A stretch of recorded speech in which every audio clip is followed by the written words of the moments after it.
All right, so good morning, everyone, and good day. I will be presenting lessons 11 to 15. So first, we will tackle about lesson 11. So for lesson 11, this is assessing qualitative data in nursing research. One of our learning outcome is to explain the trustworthiness of a qualitative data and how these are achieved in a study. So when we talk about qualitative data, it has something to do with it encompasses rather non-numeric information such as interviews, observation, open-ended survey responses, which is crucial for exploring complex phenomena in nursing. We happen to know that with qualitative data, it's more into interview, particularly with the respondent, and we also have to consider the verbal and non-verbal cues as part of our observation. It's very important that open-ended questions are being thrown to the respondents so that they can expound their answers and their experiences based on your questions. It's also important that in nursing research, it does provide deep insights into patient experiences, healthcare environment, and nursing practices, which enables understanding of human behavior and emotion in healthcare contexts. So the most important thing about qualitative data in nursing is that we will be able to identify certain insights of what the patient or our respondent is saying or experiencing. Very important that we know their experiences and we tend to identify what's really the um, in-depth information that they can provide during the interview. When we talk about trustworthiness, it has something to do with the quality, authenticity, and truthfulness of qualitative research. It ensures that the research findings are accurate and reliable. When we talk about the components of trustworthiness, it has something to do with credibility, transferability, dependability, and confirmability. These criteria assess the rigor and validity of the study. When we talk about the credibility, it's more into how we trust the certain research or the certain topic.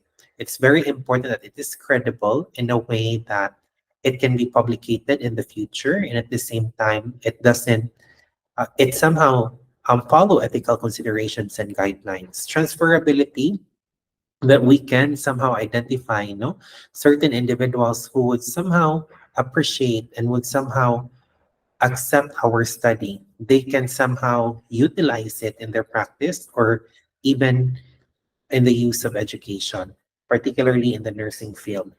Excuse me.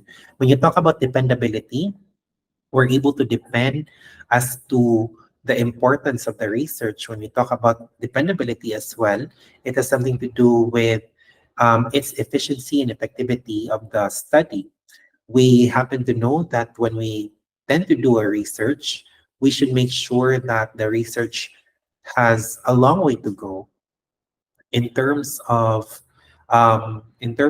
the contents, no, na it's more into the theoretical and also an empirical situation, so that we will be able to know the rigor of the certain informations being provided. And when we talk about confirmability, it has something to do as to how we tend to compare and make sure that how how we tend to confirm rather and make sure that these important ideas of the research are being validated and also being utilized in the future. So looking into credibility, it has something to do with the truth of the data and interpretation. It's very important that we have to avoid biases of our research. It's analogous to internal validity and quantitative research. So we happen to know that when we tend to identify certain questions, we need to do pilot testing on that. No, with that being done, we happen to consider the credibility and its validity and also its reliability of the tool and source. Everything should start with a tool because the tool is very important as to know the things that we have to ask to our patient during the interview process. And by achieving credibility, it would somehow involve certain strategies which has prolonged engagement, persistent observation, triangulation, and member checking to enhance the accuracy of the data. Later on, we'll be tackling the different ways of achieving such.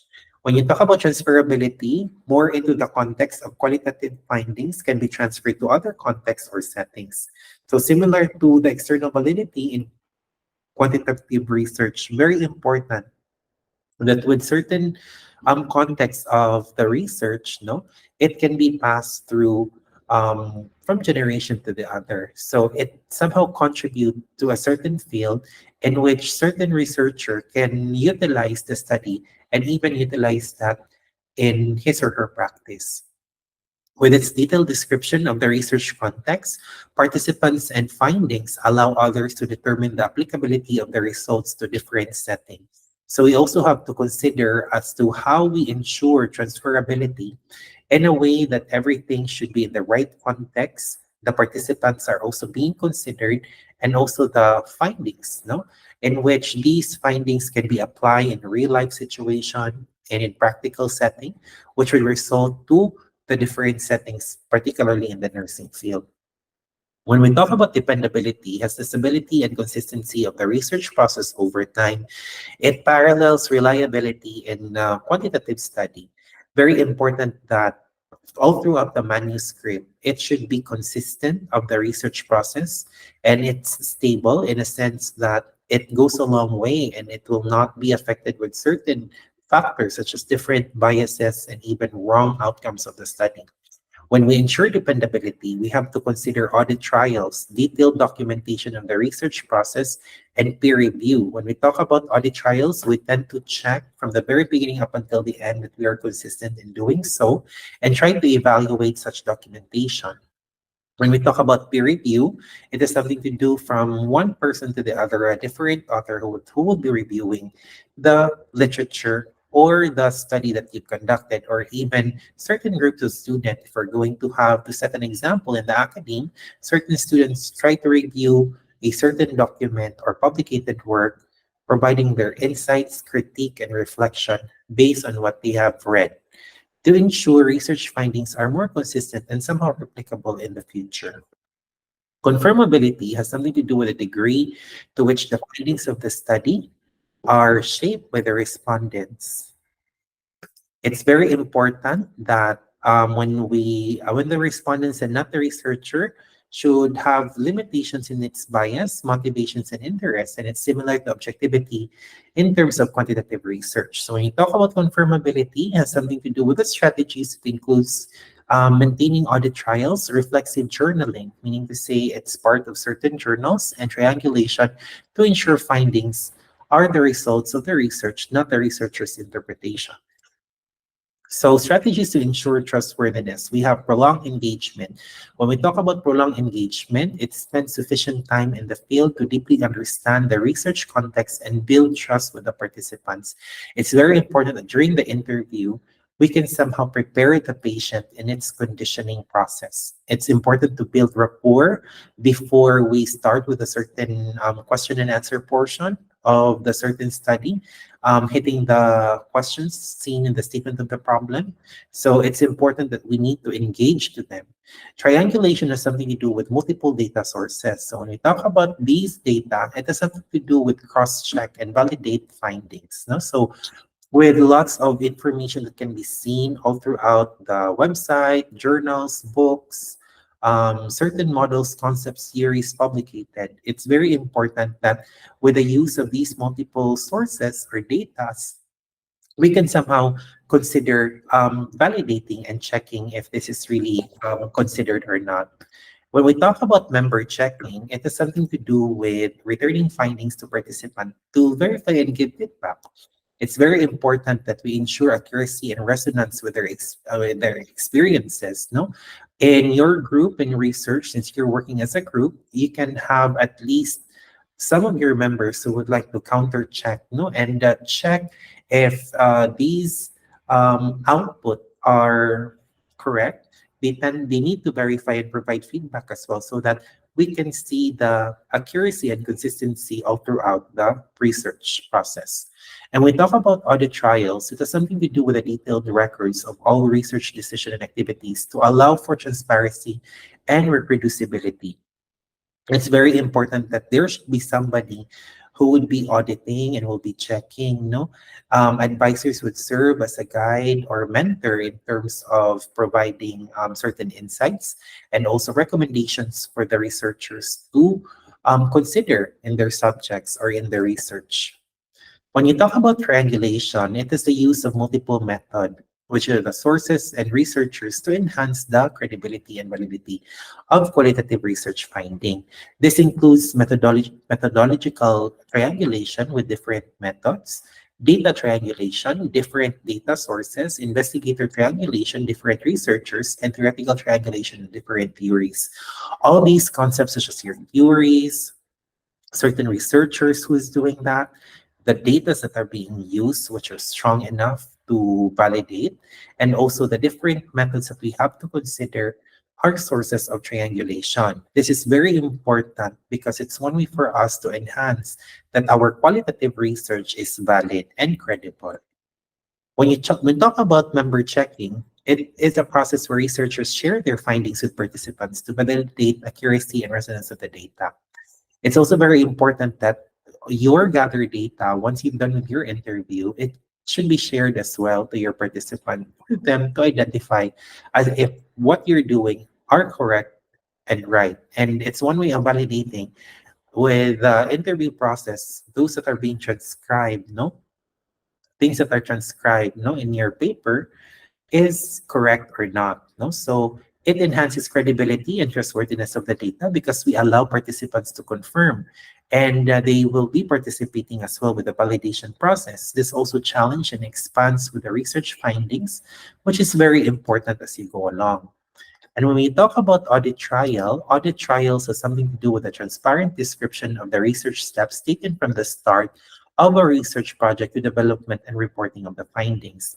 It's very important that there should be somebody who can check, no, with the steps taken. We have to consider as well the start up until the end of the research in terms of its development, if these are correct or not, if these are followed or not. This enables us researcher to follow the research process and verify the findings, which enhance the study's dependability and confirmability. So very important that with this kind of process, it's one way of verifying findings if we are doing it right or we're doing it wrong. Peer debriefing has something to do with a process where researchers discuss their methods, finding conclusion with impartial colleague to uncover biases and assumptions. As a group, you need to have a teamwork and you need to collaborate and communicate with one another. It's very important that you also have to consider and uncover biases and certain assumptions based on the gathered data with the subjective information or input that has been given by the participant. It's very important that you have to consider and discuss, no, the methods, finding, and even conclusion of the study, which provides external checks on the research process. It also identifies any inconsistencies, and we happen to know the strengths, no, as well as the weaknesses in terms of the credibility and reliability of the findings. Reflexivity has something to do with the practice of reflecting on the researcher's own biases, values, and influence in the research process. It's very important that there come a time that you also have to consider your strengths and weaknesses as a researcher. It's very important that we have to reflect what is really, what are the things that we have to do, what are the things that we need not to do, and also our limitations, which helps us identify and somehow mitigate any potential biases which are experiencing credibility and authenticity of the research findings. So to summarize this particular lesson, we just reviewed the trustworthiness components, credibility, transferability, dependability, and confirmability.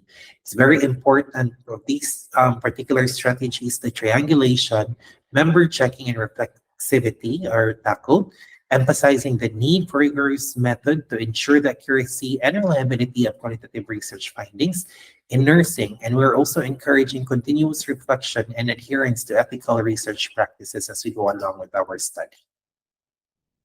If none, we will proceed with lesson 12.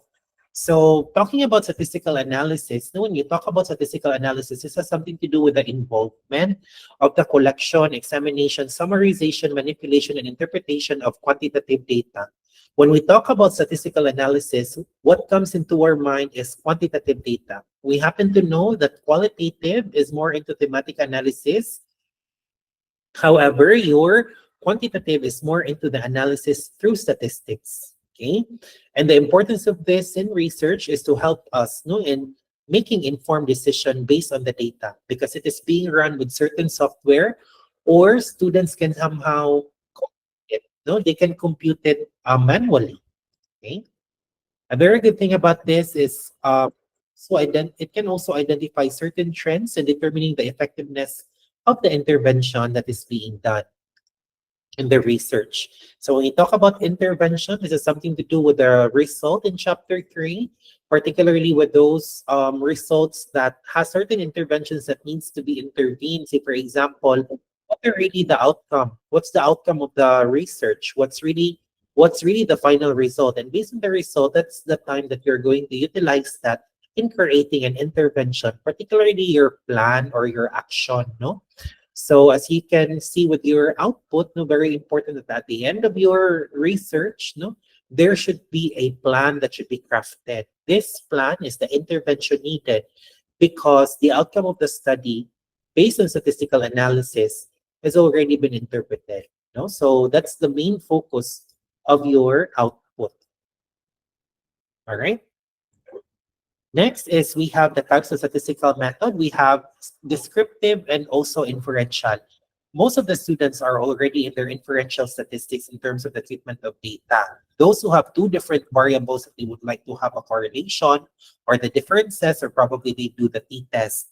However, there are some students are also doing descriptive statistics. And when you talk about descriptive statistics, it has something to do with the summarization, the organized data using mean, median, mode, and standard deviation provides a snapshot of the data.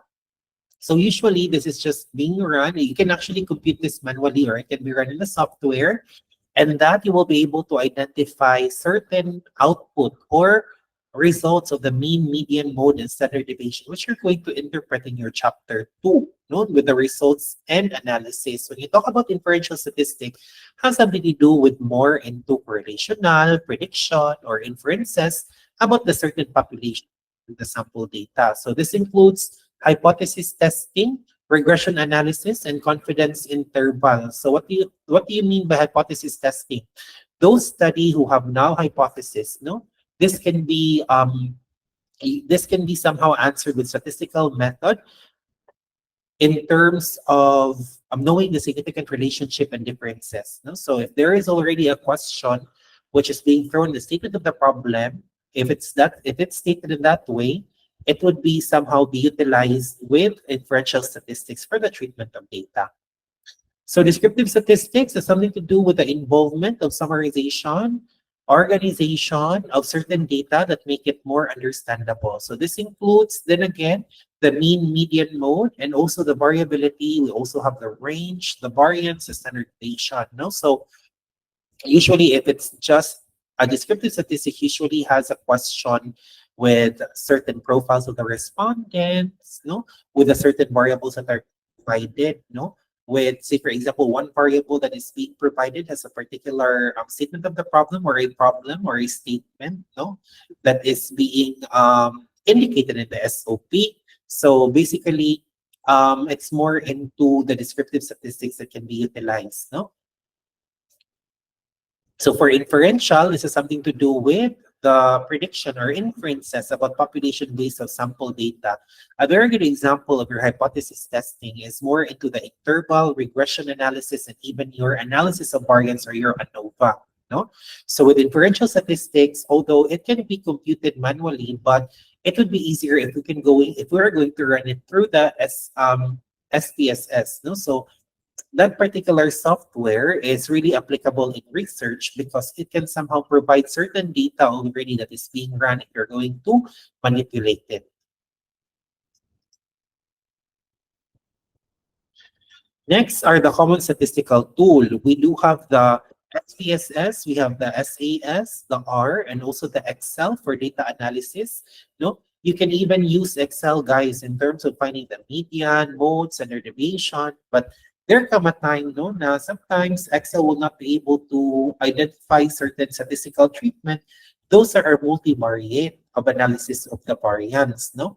So kung daghan na jud kay siya, sometimes Excel could somehow be utilized. We usually normally use the SPSS or the SAS. No? So how's the use, no, for this in the nursing research? It would somehow help in managing large data sets, performing various statistical tests, and visualizing data for better interpretation. No? The good thing about having your statistical treatment, no common statistical tools, is that it somehow makes your work easier and faster. However, not all are versed to use the tool. That is why we're trying to hire statistician for them to enter to run the data, to treat the data, and somehow provide a bird's eye view of what the results are. For data preparation, we have the process of cleaning, organizing, and transforming raw data into formats suitable for analysis. Very important. Let's say, for example, we're going to use the SPSS. We are going to tally it. There are some students who are trying to validate right now their questionnaire or their instrument, no? And part of the validation is for you to run it, no, in a software, which is your SPSS, to know the cronbach alpha. In that way, we are trying to organize everything and trying to transform the raw data into a suitable format for the analysis. This involves as well, no, data cleaning, data coding, handling missing data, and ensuring data accuracy and consistency. What do you mean by coding? Sometimes in thematic, no, analysis or in qualitative study, you do coding. When you talk about coding, it has something to do with certain words that keeps on coming back again and again. Your respondents. Within that way, that's part of your coding, or that's one of the things that you're able to identify. And because there are so many terminologies for qualitative study based on the answers of your respondent, it's very important that you have to provide a code, because the code can somehow identify, as to the answers of your respondents would somehow be relevant, no? Trying to code it is one way of making sure that the data is not keep on repeating, or you identified it as always repeating. No? So there are also times that if you do coding, you'll be able to identify that this particular word only exists of this particular respondent, so on and so forth. And we also have to make sure that the data are accurate and consistent. No? Very important that at the very beginning of the interpretation of the results, it's very important that consistency is being noticed, no, and even the accuracy of the data is being provided properly. So what are the popular software? We have SPSS, SAS, R, and Excel. Excel offers it for free, but SPSS, you have to buy it. It's a bit pricey, no, as well as with the SAS, no.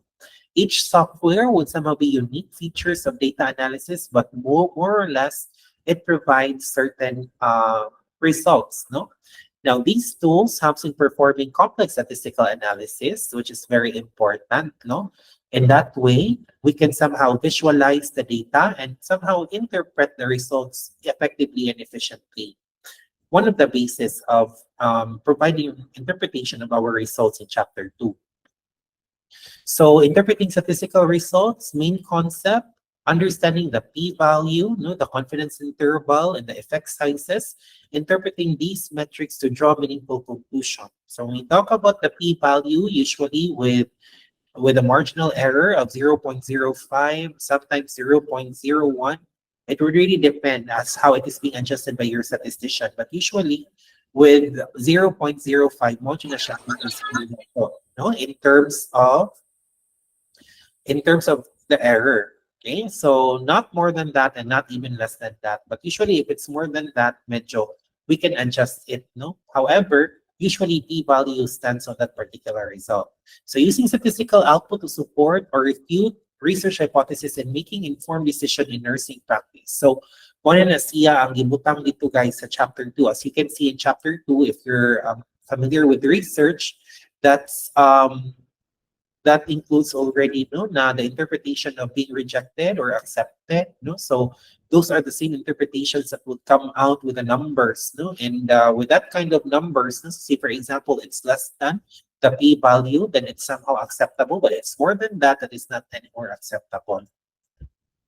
So each has different applications in terms of the interpretation of the data. Now, its application to nursing research, very important that statistical analysis informs evidence-based practice because it is run through numbers. And with numbers, it's really identical and we can really identify na it's more into a quantitative and and post-positivist perspective. No, so helping nurses make informed clinical decision based on the results being provided with the quantitative data being run on the software. So we also have to consider data-driven insights, which contribute to the formulation and evaluation of healthcare policies and procedure. Because in healthcare, guys, as mentioned earlier with our previous discussion, majority of the administrators would really consider quantitative results, no? In that way, when certain quantitative results are measured that are being presented during month meetings or even huddles, no, that's the time that they're going to consider certain procedures if it will be revised or not, or certain policies that would be crafted or not based on the results. So say, for example, the result, no, of the quantitative measurement, or it is being computed. Say, for example, simple percentage, no. Let's say, for example, with some of the patients who are not satisfied with the service at the emergency room, out of 10 patients of that particular day, majority, which is 7 out of 10, no, are not really satisfied with the result. No, so 70% are not satisfied out of the 30. So with that particular data being presented, no, that is being considered for us to revise certain procedures or even policies. So a very good case study, no? So say, for example, we have the study of effectiveness of a new nursing intervention. We try to analyze patient recovery times using statistical method, no? So say, for example, our patient who is inside the hospital, particularly those who are inpatient, the number of days that they stay.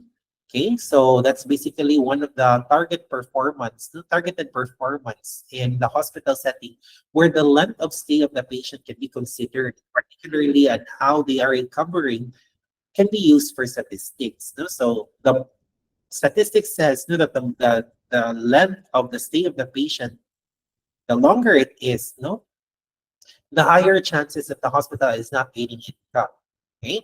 But it says in statistics that if patients stay in the hospital is shorter, say for example, 1 to 2 days admission, the higher the income that the hospital can get. Yeah, no? So case number 2, another good example, evaluation of patient satisfaction as mentioned earlier. Okay, before and after implementing a new healthcare policy.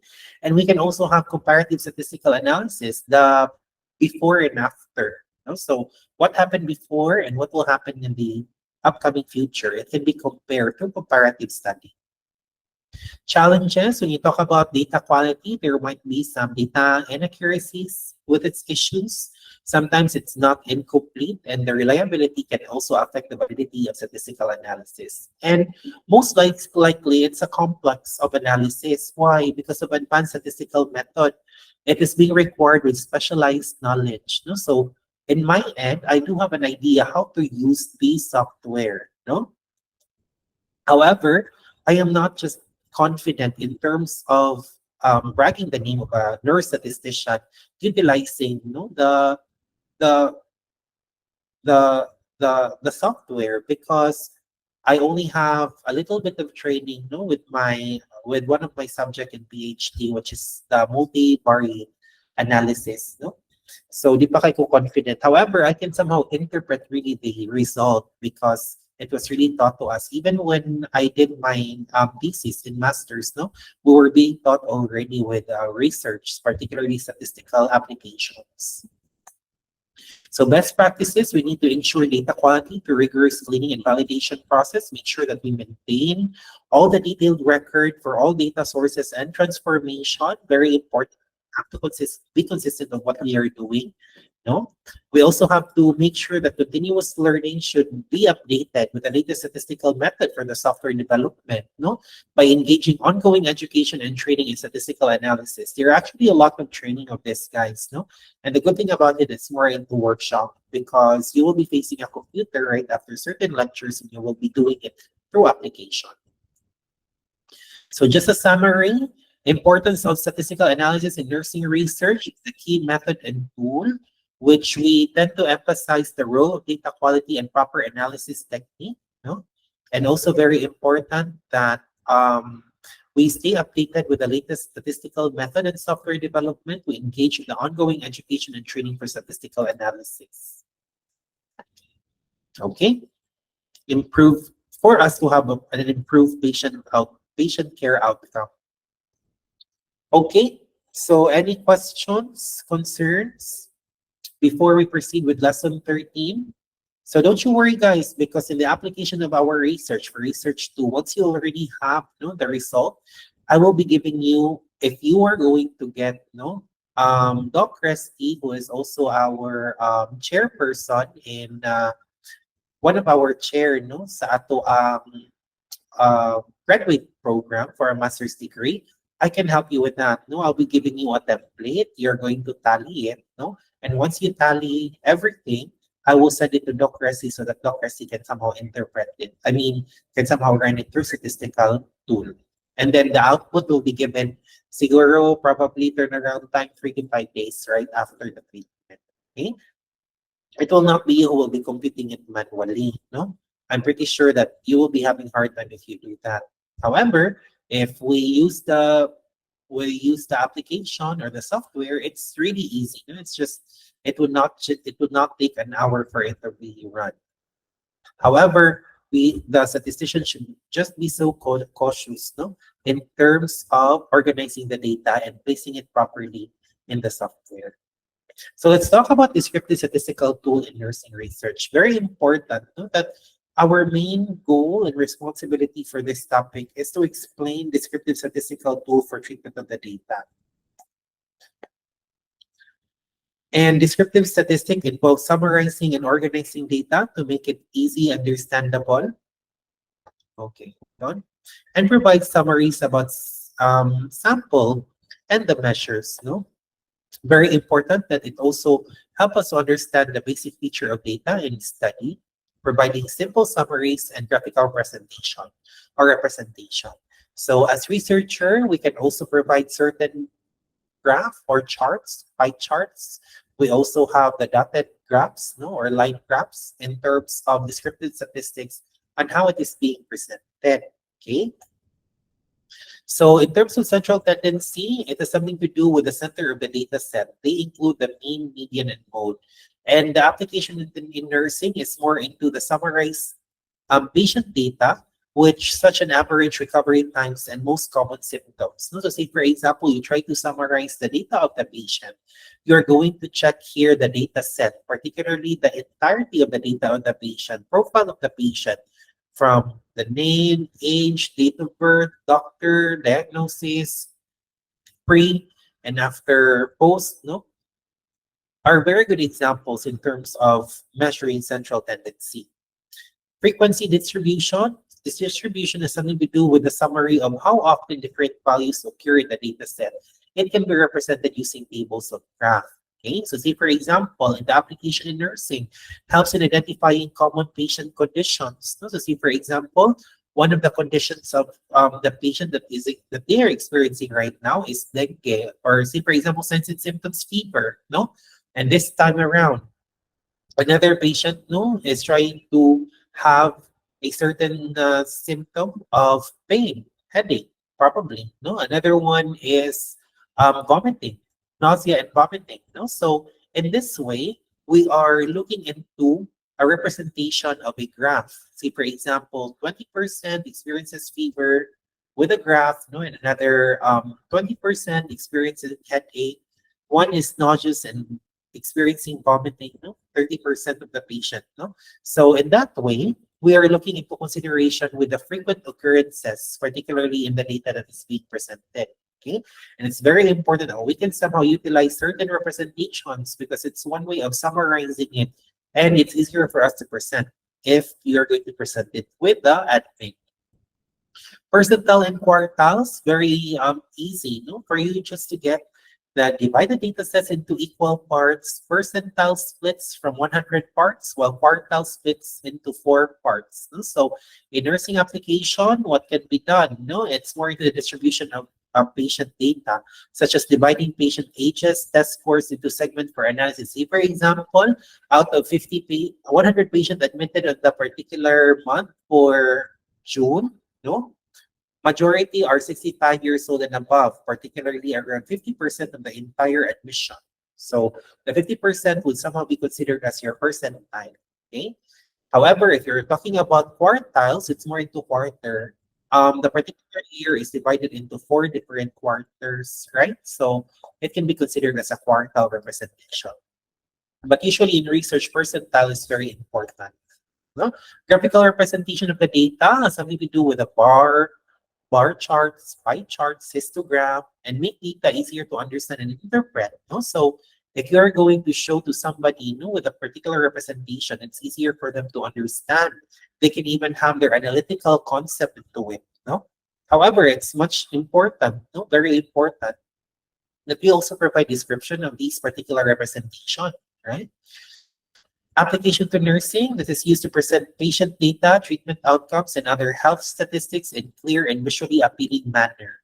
Okay, so say for example, another good example that you're going to use the pie chart is that you are going to collate, say for example, you're collating the different incident reports of the nursing service, and it found out that in a particular year, there are 5 different categories to identify. First, medication error. Second, treatment error. Third is miscommunication. Fourth is, sa pa may problema na to, malpractice. And fifth is negligence. No? So out of that, it can be represented through pie chart. So probably 25% from this particular violation, another 10, 15, until such time that it will somehow be a whole of 100%. No? So usually the percentile that you are able to interpret or the quartile can be interpreted with certain representation, graphical representation of your data through pie chart. Okay, so in that way, it's appealing to the eyes um, of the one that you're presenting with the data. Okay, tables and chart, very important that we use to organize data in a structured manner, making it easier to read and interpret. And also very important, that it helps in comparing patient data, tracking progress over time, and presenting research findings effectively. Tables are very important in research, in our research. We don't use graph, we don't use pie chart. However, we encourage you as well to use that if it's really useful in your study, but you have to make sure that it should be properly labeled with the APA 7th edition, American Psychology Association, which is the 7th edition. That's the latest. We only see, we would like to see only tables, okay? Only tables in your chapter 2, based on the presented data, and part of which below the table is the interpretation of result. Okay, why tables? Because it's easier for us to identify, and it will not somehow use certain or different colors, perhaps, Di na po siya yagaw tanawon, but it's somehow pleasing to the eyes and somehow organized. Okay, so try to check the sample that I gave in the Google Drive as to how you're going to present your chapter. Okay, so data summation, summarization technique. So data summarization technique involves reducing large data sets into more manageable and interpretable forms using various statistical measure. This includes summarizing patient records. So say, for example, out of the 10 papers for this particular day of the consultation, how do we summarize? So say, for example, we try to see here the diagnosis of the patient. So out of 10, 5 are having dengue for the consultation, 2 are having asthma, and 3 is just complaining of dysmenorrhea. Okay, so in that way, you're trying to summarize, and it somehow has an outcome of the treatment. So particularly with your SOAP, sometimes doctor would somehow place it in the chart, in terms of their subjective, objective, assessment, and plan. That's really the SOAP format that they're also utilizing for the treatment outcome, and other healthcare data to provide clear and concise information. So very important that the more papers that we have, the more charts that we have, very important that we do summarize. Because anyway, the data that we get from the chart, that's the data that is being used for us to advance, or what should be the next step to do, based on the summarized technique. Application in nursing research, descriptive statistics have to understand patient demographics, treatment outcome, healthcare trend to make informed clinical decision. So you can see the demographic profile of the patient. We happen to know a very good example of demographic profile is the name, as optional, date of birth, age, sex, marital status, okay? Kaya siya. Also, very important in policy development that it has an evidence-based data which is used to develop and evaluate healthcare policies and procedures. So imagine if you're going to present these graphical representation to your medical director or to the head of the hospital, they'll be amazed of what you are doing because you somehow summarize everything in a graphical presentation where they can easily understand. All you have to do is to customize it, making sure that based on observations and situations, no, and also be provided with certain literature if you're going to interpret it. Why am I saying this one? It's because in your chapter 2, when you already have the result, you're going to interpret it. Once you interpret it, you provide certain literature to make sure that it is being justified.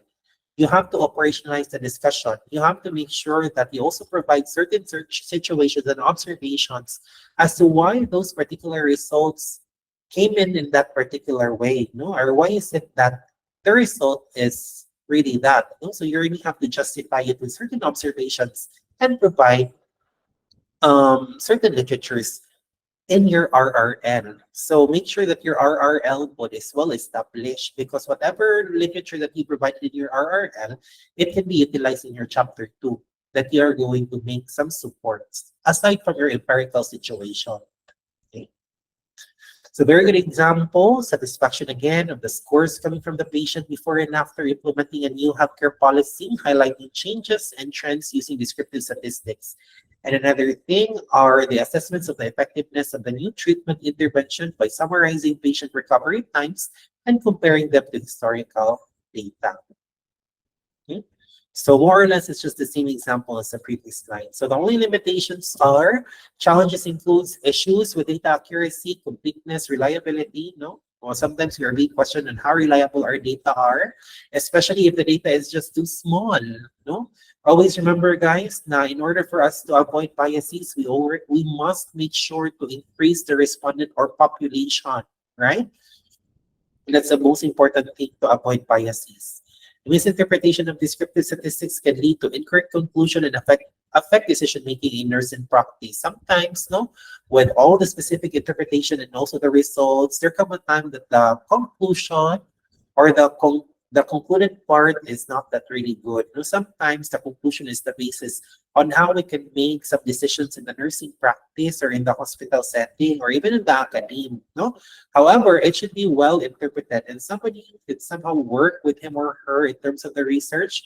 Or if you are the head of the department, it's very important that you have to be cautious of what you're doing. No, because if you are going to interpret it in a wrong way, tendency there is a domino effect.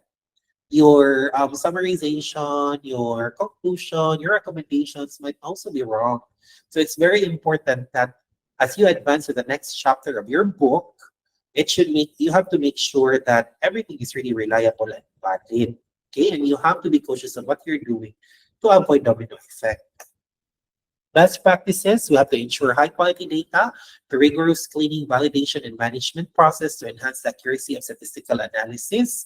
And for the clear reporting, it's important that we have to present data in a clear and understandable manner using appropriate tables, charts, descriptive measures to facilitate accurate interpretation. So to conclude, descriptional statistic tools, their importance and application were being tackled, emphasis in the ensuring data quality and proper analysis technique.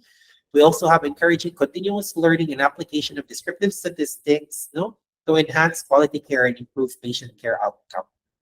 Okay, questions so far before we proceed with the second to the last lesson? If none, let's proceed. No, so kung ano dyan siya, sa yun na education guys. Let's talk about the inferential statistical tool in nursing. No? So upon completion of the lesson, students will be able to explain inferential statistic tools for the treatment of data. So very important that we have to know the definition. This involves a method that allows research to make prediction or inferences about the population based on the sample of the data.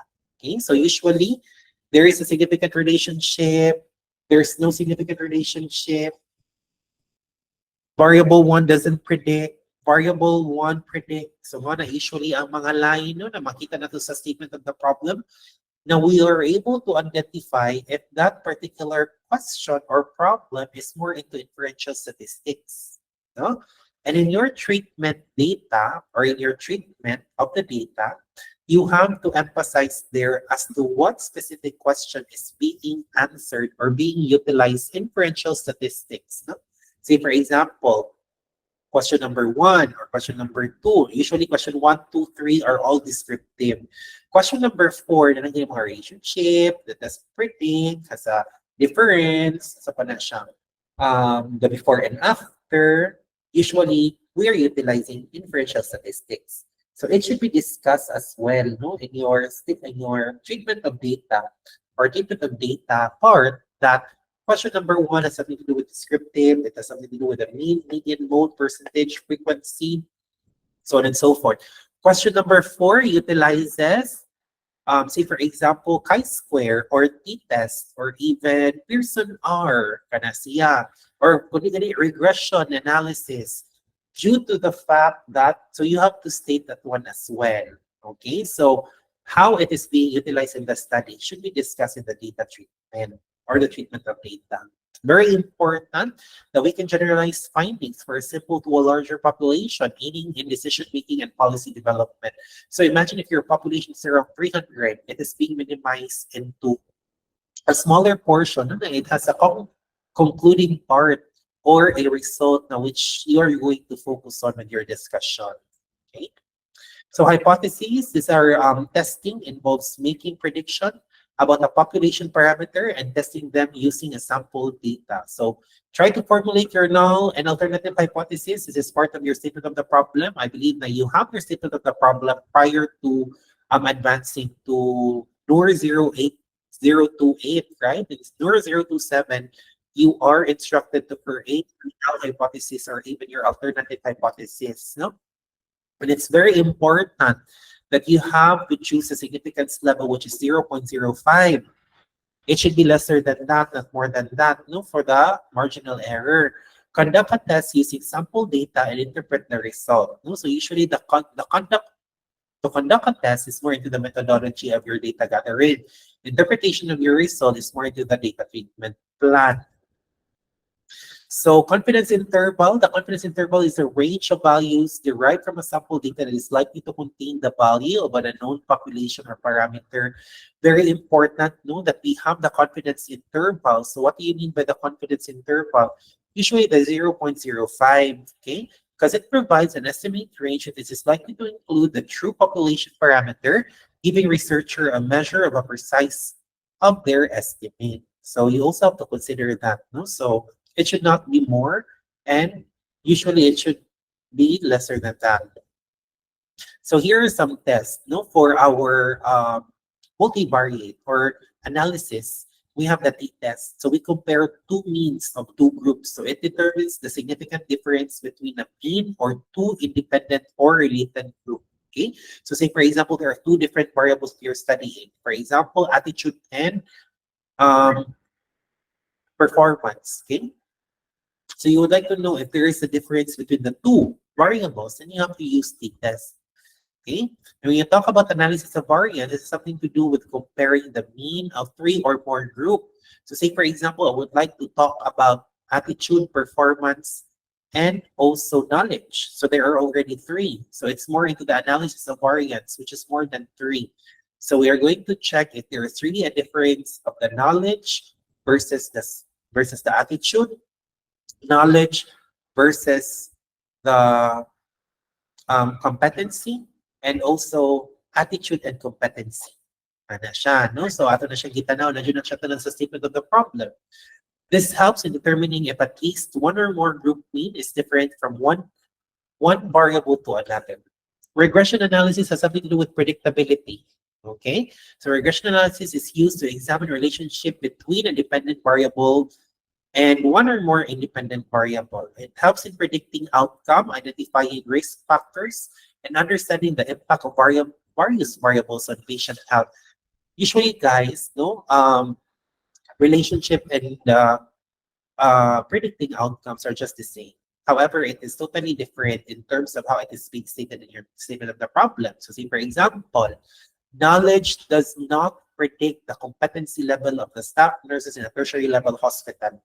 But if you're going to look at the relationship, knowledge doesn't have a significant relationship of the competency level of the staff nurses at tertiary level hospital. Both are actually being said in a different way. However, the good thing about predictability is that it's more examined between its relationship of the two different variables. Now we happen to know that in your title, you have the dependent and independent variable, right? So we happen to know that there should be a relationship between the two that can be compared.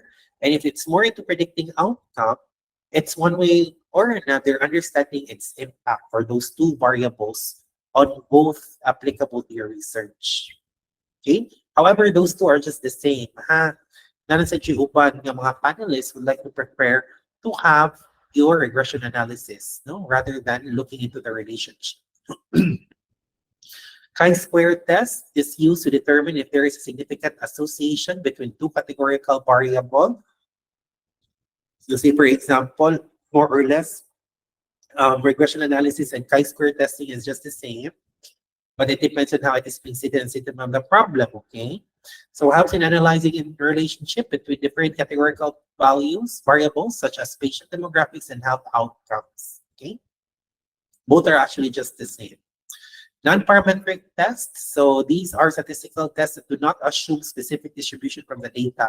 They are also being used when data do not meet the assumption required for parametric tests. No? So sometimes, guys, no, if the value is too low or too high, we are considering the non-parametric test to verify. No?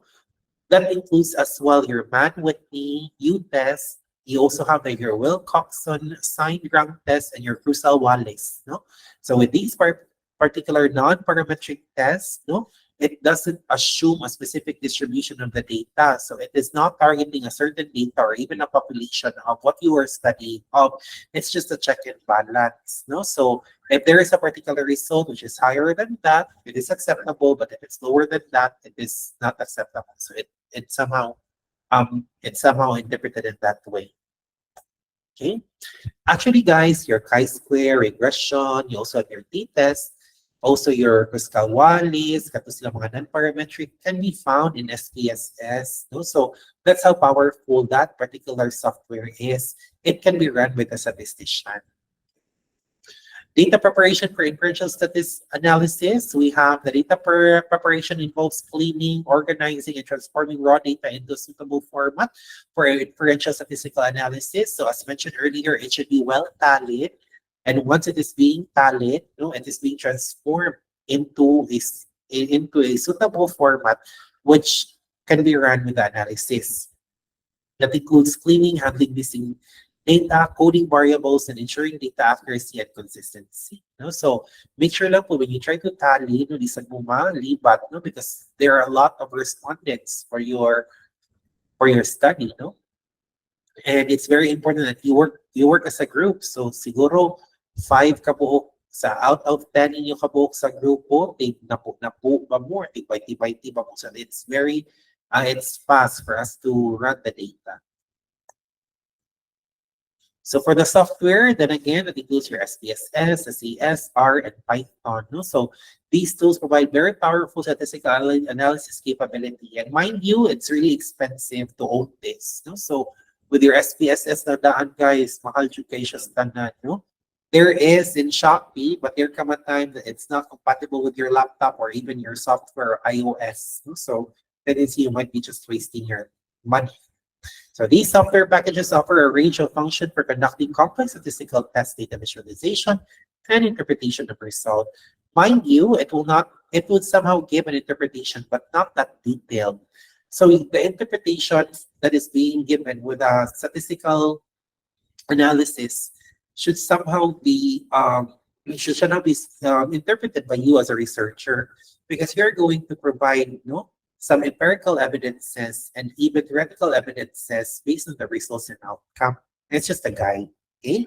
So understanding the p-values, confidence interval, effects and size, interpreting these metrics to draw meaningful conclusion. And its application has something to do with the output support or refute research hypothesis and making informed decisions in nursing practice. So how do we refute research hypothesis? By running certain analysis treatment of the data and making sure that the hypothesis has no significant effect. So usually with your null hypothesis, there is no significant relationship. Variable one does not predict modulo by ng hypothesis. No? But sometimes during our running in SPSS, sometimes mo gawas yun ang kuan. Ang interpretation na there is rather than there is no. So mayo po kung napoy there is, because you can also consider your discussion for those that are expected na dili siya ingon ana. So meaning your study is really effective, it's really relevant because it somehow gives a particular result which is contradicting to your hypothesis, your alternative and null hypothesis. So application in research, decision making wise, inferential statistic inform evidence-based practice, helping nurses make informed clinical decision based on the data. And data-driven insight contribute to the formation and evaluation of healthcare policies and even procedure. So examples and case studies, analysis of the patient recovery times using t-test to compare two different treatment groups. No? So treatment one, what is the intervention done to the patient? Treatment two, what is the intervention done to the patient for the second intervention? Try to compare which of the two are more effective or not. No? Using regression analysis to identify risk factor associated with hospital readmission. Meaning to say you're trying to check and compare as to what's the main reason why your patient is keeping on admitted, no? Or keep on coming back to the hospital as part of your regressional analysis. So just a limitation and challenges, we do have some issues with the data accuracy, completeness, and reliability, which can somehow affect the validity of the inferential statistical analysis. An advanced statistical method can also be complex and require specialized knowledge. We have to challenge, for some researchers to do so. And part of our best practices, we have to ensure high quality data through rigorous cleaning, then again validation, management processes to enhance the accuracy of statistical analysis. And we have to stay updated with the new methods and software development. We try to engage with an ongoing education and training, same as what we're doing right now, but it's not more into hands-on as to what to do. Just a very good good way to know about our discussion today. Okay. So in summary, we have the inferential statistical tools that are being mentioned. Its importance, its application to nursing research, its emphasis on ensuring data quality and proper analysis technique. And we are encouraging continuous learning and application of inferential statistics to enhance research quality and improve data care outcomes. Questions so far?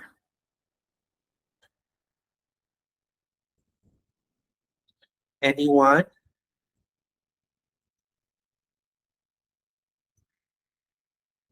Can you guys still hear me?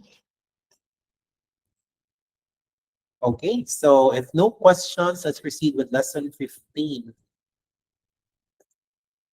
So thematic analysis in nursing research. So our learning outcome has something to do with applying coding with a given interview transcript and generating themes from the coded data. So let's talk about qualitative study. So even though that your study is quantity, it's good to know for those who are venturing into quality. So when you talk about thematic analysis is a method for identifying, analyzing, and reporting patterns of themes within data. As mentioned earlier with our discussion, when you talk about thematic themes, has something to do with a certain pattern based on the results of the interview, based on what the respondent is saying. It minimally organizes and describes your data set in detail. Very important that it helps in understanding complex phenomena where patient experiences and healthcare practices by identifying key themes from qualitative data. So you only do thematic analysis with quali and not with quantity. So for us to help understand what is really going on with the study, what's really going on with the lived experiences, very important. Now we have the themes that are being identified. So understanding patient experiences is more into thematic analysis, or even with the student nurses as your respondent, or even with the community community people, which we try to explore, and we even understand the patient's experiences, needs, and perspective based on your interview, right? So when you try to improve these practices in healthcare, it is a common themes and pattern that can inform evidence-based practice and improve healthcare delivery. So the more pattern that is being identified during the interview, the pattern of keeps on coming back, keeps on repeating back, same thing as how they have the same reaction when you try to throw the question, would somehow be a very good avenue for us to provide certain intervention in improving healthcare practices. Okay, and also very important to have policy development because with such support, the development of the policies, it can somehow provide a great insight for our patient care and healthcare environment as well. So steps in thematic analysis, try to familiarize everything. Try to transcribe the data. As mentioned earlier, that when you try to transcribe the data, it should be in English, not in Bisaya. No? You also have to do readings and rereading the data for you to make sure that there are certain themes that you did not miss. It's one way of verifying everything and noting down initial ideas. You also have to consider coding. We generate initial codes from the data. The more that it's coming out, the more that you would like to categorize it, it's more into coding. And searching for the themes, you have to collate certain codes into potential themes. No? So you can somehow identify these codes, no? And with these codes, you can somehow develop a certain theme. You can make it on your own, no? You're going to identify what's really the main theme, no? For you to start with your discussion. Before you start with your discussion, there should be a theme, and that theme came from codes. Okay, based on how you try to scrutinize the data, check it one by one, no? And try to review the themes. Checking if the theme work in relation to the coded extracts and entire data set. It should be relevant. No? That is why it's one way of reviewing it. And you also have to define and also name the themes with an ongoing analysis to refine the specific of each theme. So imagine when you try to do your analysis and your interpretation with your quality data, it's very important that you have to refine, you have to go back and try to check the specifics at each time around or each theme. No, very important because we just want to make sure that whatever information that we extracted from our patient is well identified with the codes. Okay, and another thing is writing the report. Very important that your way of writing the report should somehow relate back to the research question and literature. No, so there come a time that with quality data, there is no related literature that is really needed. No, however, we still have to use certain literatures based on your interpretation of the themes. No, how you interpret the themes and how you try to translate it. Still needs certain support. Okay? Familiarization with the data. This involves through the reading and rereading of the data to immerse oneself in the content and gain a deeper understanding. Because as a qualitative researcher, you really have to understand. Because sometimes if you don't know how to understand what they're talking about, it's very impossible for you to have a good interpretation into it. A qualitative researcher has something to do with a particular trait, of being understanding in such a way that you have to make sure that it is well interpreted without any biases. Okay? You transcribe the data if necessary, or read the transcript multiple times, and note initial thoughts and observation. Okay? That is why, as early as the interview, you have to identify thoughts and even observations in the very beginning. Do not wait for it to be in the end. And also, when you try to generate initial codes, it involves identifying the labeling segments of data that are relevant to the research question. What is really important with the answer, with the answer of the respondent? Which among the answer is really the highlight? Do you think that the answer would really answer the question that you throw, or probably not? Okay. It keeps on telling us in terms of generating initial codes because there come a time that some of the answers of the patient is not congruent to what you are asking. Also, the building of rapport is not part of the coding, right? So it's one way of transitioning. Okay. However, you have to focus on with the answers of the patient based on your statement of the problem. Okay. You also identify and label data segments with meaningful codes. You can put it color red, color yellow, highlighted by a highlighter. But what I know about this one, guys, no, just to give you an idea for those who are working with Quali, we do have an app. No? Now, all you have to do is to upload the transcript in English and try to identify and run the theme. It will give you all the codes and all the theme. No need to kayo, you just have to pick. However, make sure that if you're using artificial intelligence, you also have to check and verify it. Do not depend with the output of the artificial intelligence. Okay? So collate all coded data segments together as well. No? That's also very important. Another thing, search for the theme. So searching for the theme involves grouping of codes into potential theme and capture significant pattern in the data. So the more that it always comes out, no, the more it is being stated, the more that you can identify it through coding, that's basically the theme of what you are looking for. Why? Because it is being justified with not just one respondent, but with certain respondents, particularly if there are respondents around 5 to 7. If 5 were able to answer the same way or same thing, particularly that can be the significant pattern of the data. So try to review all codes and data segment, identify patterns and group related codes together, and always develop a candidate theme list. No? So, more siya lista. Okay? For non-parametric tests, we have statistical tests to assume a specific distribution from the data. So they are used when data do not meet the assumption required for parametric tests. So a very good example of which are your Mann-Whitney tests, Wilcoxon, sign rank tests, and Crusoe-Wallis tests.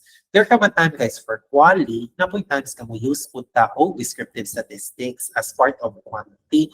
When that can be possible, sir? It's possible if we are going to look into the demographic profile of the patient, the distribution of patient, the frequency, the mean, percentile, pwede ra po na siya.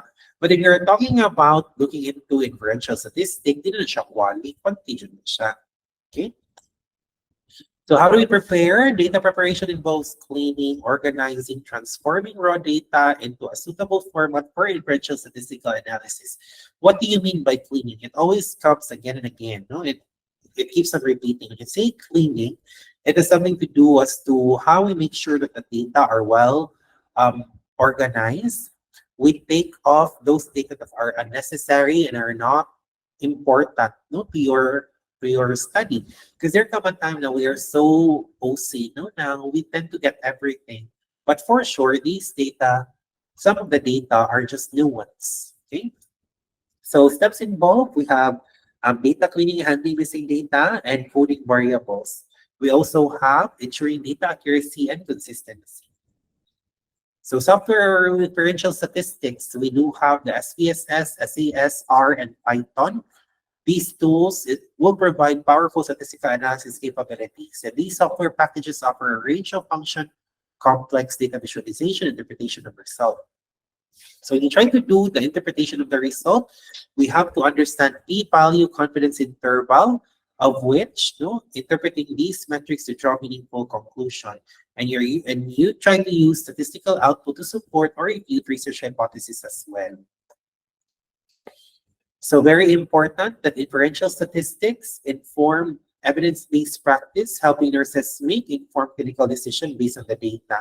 And data-driven insights contribute to the formation and the evaluation of healthcare policies and procedures. So analysis of patient recovery times using t-tests to compare two different treatment groups. So we are transitioning here from quali to quantity. Sometimes it can be considered as a mixed method. Na-adjud tayo inferential gigamit, na po tayo quali nga gigamit. Pwede po na siya, guys, your MMR, okay, or mixed method research. I am not sure if there are students who are working with MMR, but I believe that it's purely quantity, purely quali, no? When it comes to a point that we really have to compare everything, then we can do MMR.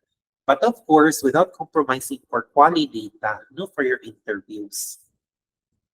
Your limitations and challenges, of course, accuracy, completeness, reliability, and complexity of analysis will somehow be included for your complex and requires specialized knowledge, making them challenging for some researchers. Okay. For best practices, we have to ensure high quality data, the rigorous cleaning, validation management processes to enhance the accuracy of statistical analysis. And we have to stay updated with the latest statistical method as well, no? And engage ongoing education and training for inferential statistics. And for quality, very important that we know some applications for us to save more time and effort, no? If we are looking into the coding and even generating themes as well. So to conclude, inferential stat tools and their importance of the application in nursing research, emphasis in ensuring data quality and proper analysis technique, and encouraging continuous learning and application of inferential statistics to enhance research quality and improve patient care outcomes. So questions so far for both. No? So the transition was from interpretation of quality to quantity and quality to quantity na yun nga MMR. Okay? So that somehow comprise your lesson 11 to 15. Questions?